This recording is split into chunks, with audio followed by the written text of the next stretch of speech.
Deep dives and blue skies.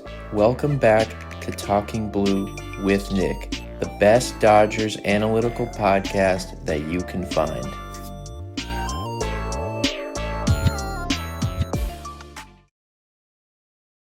How's it going, everybody? Welcome back to Talking Blue, the best Dodgers analytical podcast that you can find. I will be your host, Nick. Today is episode 37 of Talking Blue. Today, what we're going to do is a quick little recap of the Royals series from this past weekend that just ended. Dodgers took 2 of 3 from the Royals, but what we'll mostly focus on is a June recap. I did a first month recap, which was in April. It was like April/March first month recap. Wasn't able to do May, unfortunately, because I had to go to the hospital. So today we're going to do June. It is pretty much a review of the... It is technically the first half of the season is done. Of course, we're not in the second half in terms of the All-Star break, but 162 games, half a season is 81 games. The Dodgers have played, I believe, about 85 games now, so they've played more than half of the season so far. This won't be a half season review. We're not going to go over the entire first half, just the month of June, just because a couple weeks from now will be the All-Star break, and that's when I'll do a first half review, because I thought that made a little bit more sense. But before we get into all that, as always, you can get this podcast on Apple Podcasts, on Spotify. Subscribe to the YouTube channel at Talking Blue Pod. Follow us on all social media at Talking Blue Pod, X, Instagram, and TikTok. A lot of good stuff on TikTok, YouTube Shorts. You can follow myself at Talking Blue Nick. I just recently posted a trade deadline post on my X if you want to go check that out. 5 players for the Dodgers to acquire, possibly. A whole deep dive. It was a thread, so it's a long post. A whole deep dive of 5 players. If you guys want to see more trade deadline stuff, let me know in the comments. I'll do more of that stuff. I will make more videos and stuff like that on the pod once it gets a little bit closer. Today is June 31st. Dodgers don't play today, so we're going into July, which, of course, is a big month in baseball. Midpoint of the year, trade deadline, and obviously the All-Star game. So as it gets closer to the end of July, when the deadline approaches, I'll make more videos and stuff like that. But right now, I made a pretty interesting post. 5 players for the Dodgers to acquire, that the Dodgers could acquire. Not all 5, but just some guys that the Dodgers that they match up well with. So before we get into the 3 games, which I'm going to run through very quickly, let's do some quick injury update stuff. Of course, Blake Snell and Tyler Glasnow are still the biggest injury updates. Miguel Rojas did kind of injure his finger sliding into second base. They said that he will get an x-ray. Will determine the severity of his injury. Tyler Glasnow has continued to throw in the minor leagues. It looks like he will need a 4th rehab start to continue his build-up. So that probably means he's going to go 2 more times in the minor leagues. He's thrown 2 outings. So probably means by mid-July we will see Glasnow back in the big leagues. Blake Snell has had some positive things going on. Looks like he's going to throw to hitters this upcoming week in LA. Blake Trine continues to throw bullpens. He's still a long ways away, but I feel pretty good that Blake Trine will return at some point this year for the Dodgers, probably August, maybe even September. Edgardo Henriquez was added to the 40-man roster. Luis Garcia was DFA'd. He was optioned to Oklahoma City, but he has been throwing a lot. Will probably be activated to the Dodgers soon, so a bullpen reinforcement. That's pretty much all the updates we have so far. So July should be a pretty good month when it comes to guys coming back. It looks like Henriquez will join the bullpen. Tyler Glasnow will join the rotation. Obviously, Shohei is going to continue to get built up. Emmett Sheehan should be recalled. I forget if it's July 1st, which is tomorrow. It will probably be over the weekend. The Dodgers already have their starters announced for the upcoming White Sox series. So Emmett Sheehan will probably be recalled this weekend against the Astros. So that should be a good series. Probably will pitch on Saturday or something like that. So that's pretty cool. And then, of course, maybe we see Blake Snell at the end of July. Probably, maybe safer bet is August, but we'll see about that. So, should be getting some reinforcements back. And then, of course, at the end of the month, we'll see what happens to the trade deadline. So, we'll do the 4 games, or excuse me, the 3 games in Kansas City. I'm not really going to go through each of them because I want to get to the June stuff. But Dodgers took game 1, which was on Friday. They won 5-4. Dustin May didn't pitch very good, but the Dodgers offense did enough, and Freddie Freeman made an incredible play at the end of that game to save a pick. Mookie Betts threw the ball in the dirt on a double play, ended the game. Dodgers lost the second game 9-5. This was the game that Ohtani pitched. Ohtani looked pretty good, but then Ben Casparis kind of gave it up. We'll talk about him and a couple other guys who have struggled as of late. Royals just put up a bunch of runs. Dodgers had won a lot of games consecutively going into this game, so Ohtani with his build-up, he only goes the 2 innings. Did look really good, has continued to look electric. So they lose that game, but then they do salvage the series and win the 3rd game 5-1, so they win the series. Dodgers go 5-1 during the week. They have won. They played pretty good in June. In this game, Lou Trevino started, but then Justin Robleski came in, pitched 6 innings, 6 strikeouts, no earned runs, 1 walk. We'll talk about him a little bit because he's been very good in the month of June. So the Dodgers take 2 of 3 from the Royals. Did some good things offensively. Max Muncy continued to look good.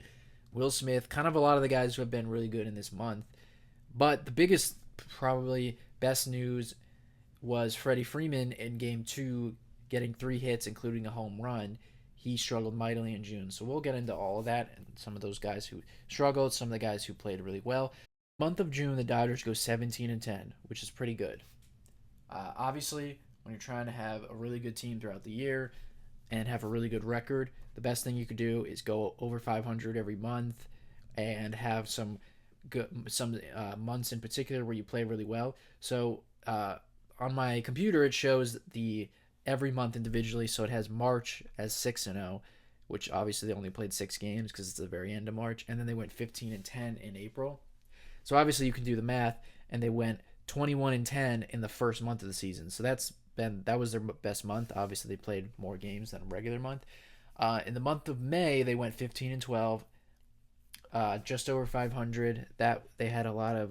That was when all the injuries kind of happened, and a lot of pitchers were getting hit around.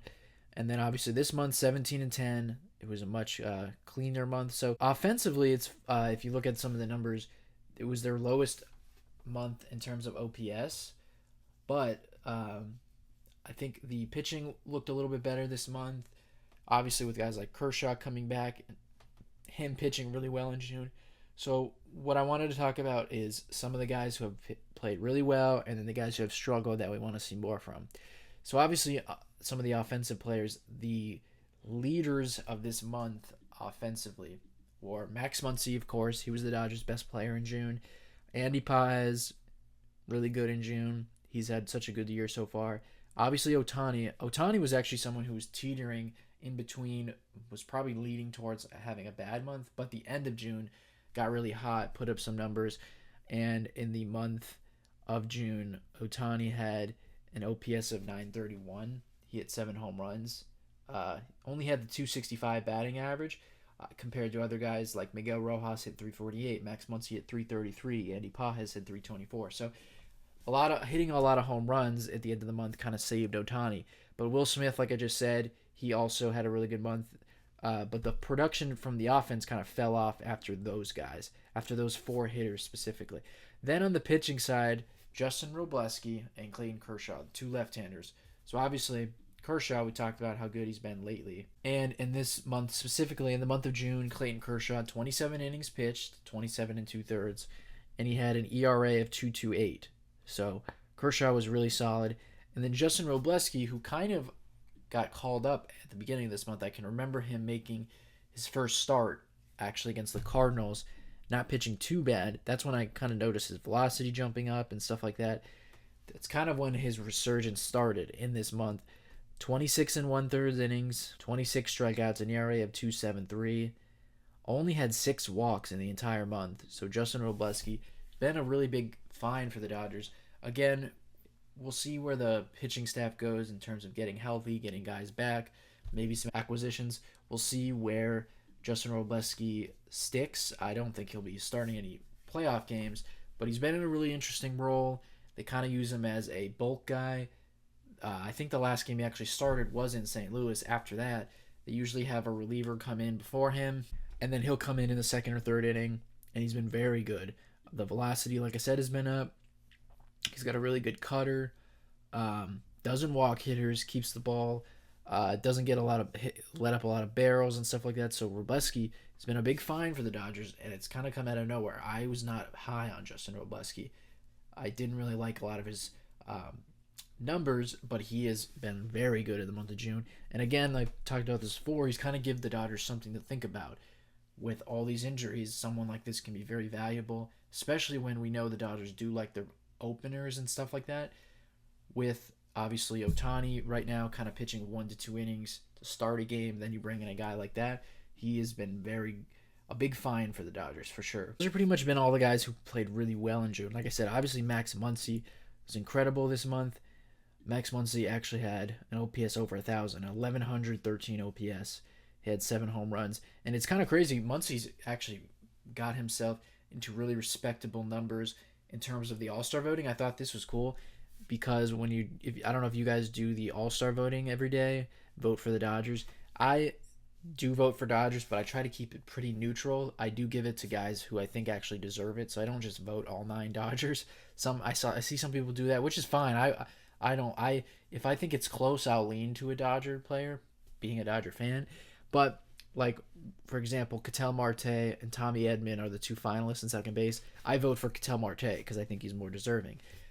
And for a while, Manny Machado and Max Muncy were the 2 finalists at third, and Machado had much better numbers. But I noticed today, Muncy actually has a higher OPS than Machado, and he has the same amount of home runs. So I voted for Muncy, and I felt good about that. So Muncy's gotten his numbers up to a really good spot. And right now, with Shohei being the Dodgers' best hitter, probably Will Smith being second on that list because of Freddie Freeman's recent struggles. And then I would say Freeman's probably third. Muncy's been the Dodgers' 4th best hitter all year. An incredible resurgence from the really slow start. Obviously, Andy Pa has 912 OPS. He had 6 home runs in the month of June and had a 324 batting average. And then obviously Will Smith just continues to get on base, hit for a lot of power. So what we'll talk about next is more of the guys that struggled in the month of June, and what we would like to see from those guys to kind of turn that around. So my list of guys who have struggled so far: Yamamoto, he's probably the guy who struggled the least, but he did have an ERA over 4 in the month of June. Yamamoto's ERA was 4.21 in the month of June. So it wasn't necessarily terrible. But Ben Kasparius in the month of June had an ERA over 6. Big time struggles. Dustin May had an ERA over 5. And then offensively, like I said, this is kind of where the lineup fell off in this month. Mookie Betts, Freddie Freeman were the focal points of this month in terms of struggles. And then someone who was a little bit underrated, I actually didn't even think he would be this low, Teoscar Hernandez actually had a lower OPS this month than Mookie Betts. Mookie Betts in June had an OPS of 633. Teo had an OPS of 590. Freddie Freeman, his OPS in June was 557. And then the last guy, Tommy Edman, a little bit underrated too. I had felt like Tommy Edman had been swinging the bat all right, and his OPS is 678.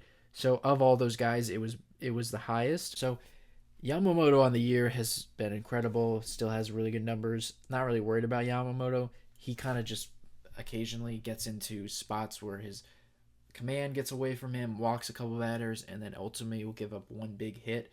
That'll kind of inflate his numbers. Overall, Yamamoto's been very, very good, so it's kind of not fair to discredit Yamamoto. He has a 2.61 ERA on the year. Ben Kasparius has been back and forth. Of course, he started the year as a traditional reliever. As of late, they wanted to stretch him out more to get him more starts. Hasn't had really any starts, has been a bulk guy. Every time Ohtani's pitched, he's come out of the bullpen after him. So them kind of lengthening him out has seemed to kind of be the problem. I'll be interested to see if as their rotation seems to get a little bit more healthy. Do they go back to using Casparis in just a 1 to 2 inning role? Casparis has a 2.73 FIP, but his expected FIP 3.65, so he's definitely been hit hard as of. Dustin May wasn't good in this month.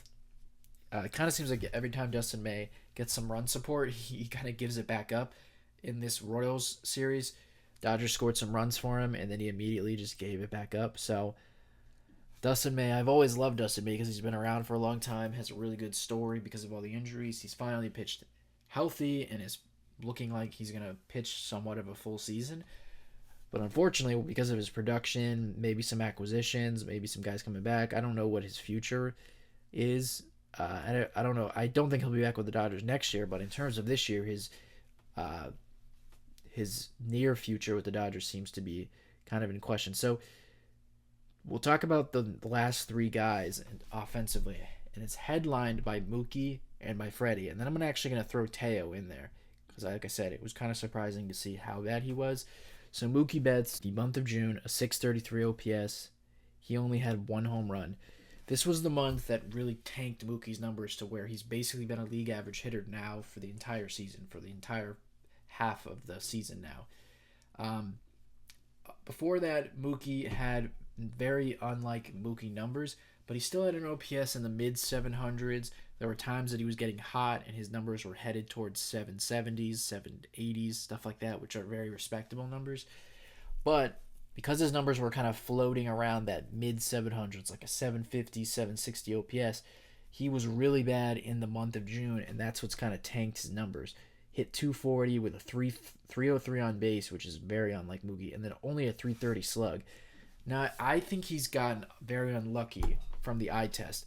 I talked about in Colorado, he had multiple hard hit balls. He did have other hard hit balls in Kansas City, not as many as he did in Colorado, but there was a few times that he continued to line out. So he's kind of in the worst spot you could be at for a hitter right now, where he is not getting any results. He is not hitting the ball hard very often, and when he does hit the ball hard, he's getting unlucky and hitting it right at people. So I think July is definitely going to be a better month for Mookie. There's no doubt in my mind. I think he's going to be better. I think his numbers will come up, but he is in a tough spot right now where his numbers have dropped off a lot. And I talked about before how hard it would be for him to get his OPS back up. Now, we saw Muncy do that. There's been times that Shohei has struggled and he's broken out. So I'm confident Mookie is going to be better. But right now he is looking and trending towards having the worst year of his career. We'll see if he can turn it around and get to a respectable spot. But it's not looking great for Mookie right now, I'll be honest. His at-bats don't look great. A lot of pop-up and stuff like that. I talked about it before in the last podcast. I believe in him. I think he'll turn it around. Freddie Freeman, it's very odd with Freddie Freeman because he's such a good hitter. And I talked about before, he's one of the few like slump-proof hitters in the game when he is right, which I know doesn't make a ton of sense because if you're not right, then how could you be slump-proof? But Freddie Freeman is always such a good hitter who seems to be hitting good. Even when he himself feels like he's struggling, he still is locked in. That definitely changed in the month of June. He was very bad in the month of June, and it's not just the numbers. There was a lot. You could tell with your eyes that he looked bad. In the month of June, he had one home run, and he had a 200 batting average with a 283 on base, 274 slug, and a 557 OPS. I gotta imagine that is one of the worst months of his career. Now, like I said, he ended the month with probably his best game of the month, getting 3 hits, home run to dead center in Kansas City, which is a big park. So I've never really been worried about Freddie. It just was surprising because he started off the month of June really cold, and then you always felt like, all right, well, eventually he's going to turn it on, and it kind of never happened in the month of June. So that definitely is unfortunate, and it's also unfortunate because Freddie was off to one of the best starts of his career. He had an OPS over 1,000 for a lot of the year. He was hitting in the high 300s for a lot of the year. He was hitting, I remember in May, he was hitting close to 370. That came down to like 340, 350. He was getting close and closer to just hitting 300. Now in the year, he's back up to 312. His WRC plus is 147, which is still MVP kind of numbers, pretty much. Still has the really good OPS, so he's going to have a fine season, but it does suck when you have a month like this that is awful and tanks your numbers. he's not going to have a big time power year on the year. Freddie Freeman uh, only has 10 home runs right now, so he's not going to hit like 30 home runs or anything like that. But I think there's no doubt Freddie Freeman's going to be fine. The next guy is Teoscar. And like I said, kind of a little bit surprising. Not too surprising. I knew that Teoscar wasn't tearing it up, but I did not realize that he had a batting average under 200 at 189, 243 on base, which is horrible, 347 slug, which is not like him, and a 590 OPS. I knew that for a while now that Teoscar is not having the same year that he had last year with the Dodgers, where early on he actually was having a better year than he had last year. Last year, he had an weighted runs created in the 130s, I believe, something like that. Right now, his weighted runs created plus is 113. He's hitting 259 with a 294 on base and a 41 slug. Has 14 home runs, so it's a very respectable year. And you can handle losing some production from Teoscar when guys like Muncy and Will Smith have increased their productivity. You obviously have the big three. Obviously, Mookie's not really performing like that. But you have your big three, and then after that, you need these other guys like Will Smith and Max Muncy to be that middle to lower part of the lineup. And then, of course, Andy Pages as well. So those guys being as incredible as they have been, Muncy's been one of the best hitters in baseball in the months of May and June. Andy Pages has an OPS plus in the 130s, mid 800s OPS. And then same thing with Max Muncy. He has similar numbers to Pages.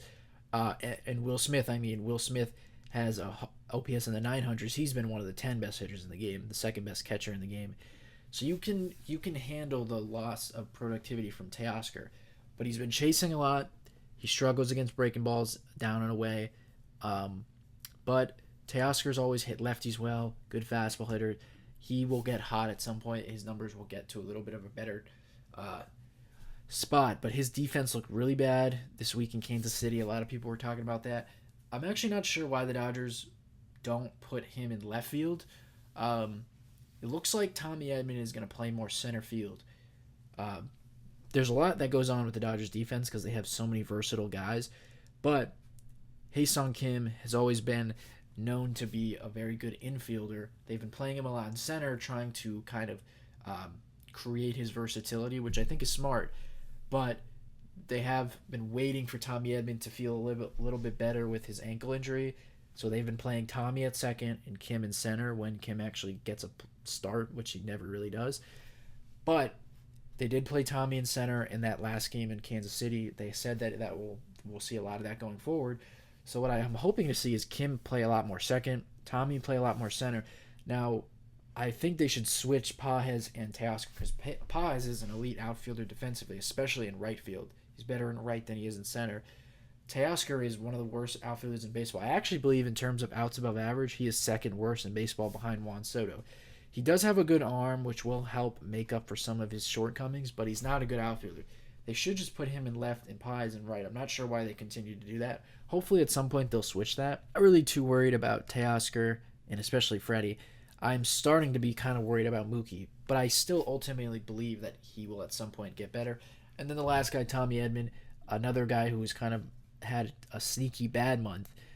Tommy Edman, I predicted him being an all-star at the beginning of the year. Still's got a pretty decent shot at doing that. He's not going to start over Ketel Marte, but after that, when they do the all-star reserves and they have the, like the backup all-stars and stuff like that, he's got a good shot to be in there, so I still have a chance to be right on that. He's basically been a league average hitter this year. He's got a weighted runs created plus of exactly 0, which is what he's been throughout his career.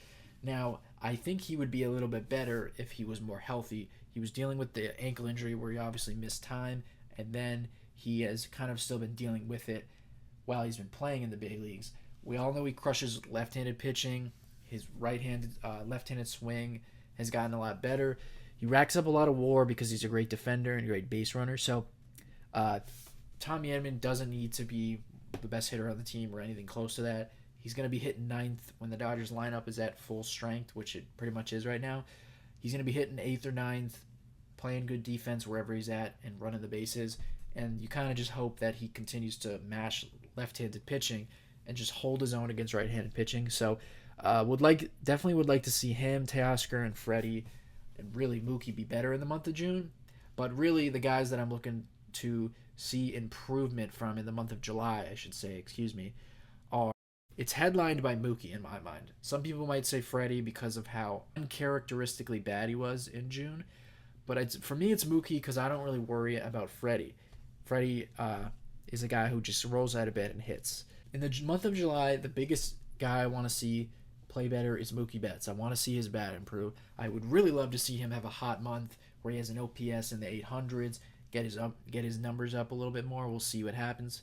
Ben Kasparius is another guy because he's been very bad as of late. Again, they have asked a lot of Kasparius. He's still only a rookie. They have asked a lot from him, so he's been amazing this year. But I would like to see him better in the month of July. Freddie Freeman, I would like to see him get back to himself. I think he's going to. You could kind of tell when Freddie, I don't want to say is lazy or anything like that, but you can see through the TV when he looks locked in at the plate and when he's a little bit hesitant. Sometimes he chases pitches, swings and misses at pitches kind of inside. That's kind of the one hole Freddie has. He looked a lot more confident at the end of the Royals Rocky series and then better in this Kansas City series. So I think he's going to be fine. Teo and Mookie are really the two hitters I'm looking for. I'm really looking for Teoscar to get hot because he's a very streaky hitter. And then I'm just looking for Mookie's at-bats overall to look better. Yamamoto, I'm not really worried about. I think he'll be fine. He's going to go against the White Sox this week, so I think he'll put up a pretty good start. So, overall, really good month from the Dodgers. They took advantage of some of the bad teams that they played. They're going to continue to see another one against the White Sox, first game of July. Then they're going to play the Astros actually this weekend, who have been one of the better teams in baseball as well. I think the best record in baseball are the Tigers and Dodgers are tied, and then right after that, it's the Astros. So that's going to be a huge series. 4th of July weekend. If the pitching continues on the same rest it's been on, Shohei should go Friday, which is going to be big. Friday night, Shohei Ohtani on the mound, 4th of July. That's pretty cool. Hopefully Emmett Sheehan gets recalled for one of those games. And then maybe we could see Yamamoto pitch Sunday. Probably not because he's pitching Tuesday.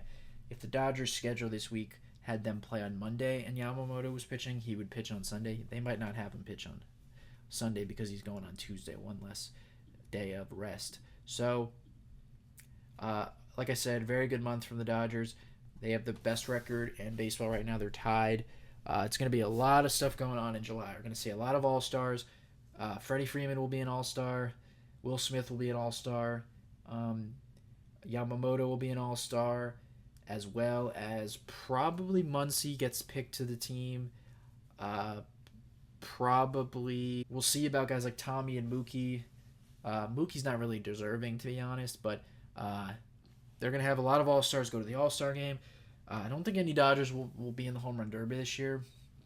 Teoscar already said he's not going to be in it. Then, once the All-Star game is done, it's back. It is full trade deadline stuff going forward. So, like I said, I just dropped a tweet thread on my personal Twitter at TalkinBlueNick about 5 players for the Dodgers to acquire. As we get closer to the deadline, I'll make more videos and stuff like that, really dive into guys that they could go after. It's going to be a big month for the Dodgers' health. Would like to see Glasnow come back. Would like to see Snell at least get close to coming back. And then we'll see, like I said, Emmett Sheehan should have joined the team at that point and kind of be a mainstay in the rotation. Ohtani should be continue to build up. Probably won't see Ohtani become like regular starting pitcher, go multiple innings deeper into the game until after the deadline. But we'll probably continue to see him just go 1 to 2 innings. But let me know your guys' thoughts on the Dodgers so far. Let me know what do you think about how they played in the month of June. The guys who played well, Pages, Muncy, Will Smith. Guys struggling like Freeman and Mookie Betts. Are you worried about those guys? Do you think they'll turn it around? Give me your predictions. How do you feel about the Dodgers basically half a year through the season so far? Again, once we're to the All-Star break, I'll do a first half reaction video and stuff like that. So thank you guys for listening. It was a good month of June for the Dodgers. They will next take on the White Sox during the week. Well, I don't know if I'm going to do a preview series on that, but I'll definitely recap that series and then preview the Astros series over the weekend. So thank you guys for listening. As always, you can get this podcast on Apple Podcasts, on Spotify. Subscribe to the YouTube channel. You can follow us on all social media at Talkin' Blue Pod. Follow myself at Talkin' Blue Nick. Like I said, I just dropped a pretty big tweet, pretty big thread if you want to go check it out. You can follow us on Reddit at competitive-week8715. I'm going to be posting more stuff on there later today, probably asking more fans more questions and stuff like that. So, thank you guys for listening. We will see you guys after the White Sox-Dodgers series this week.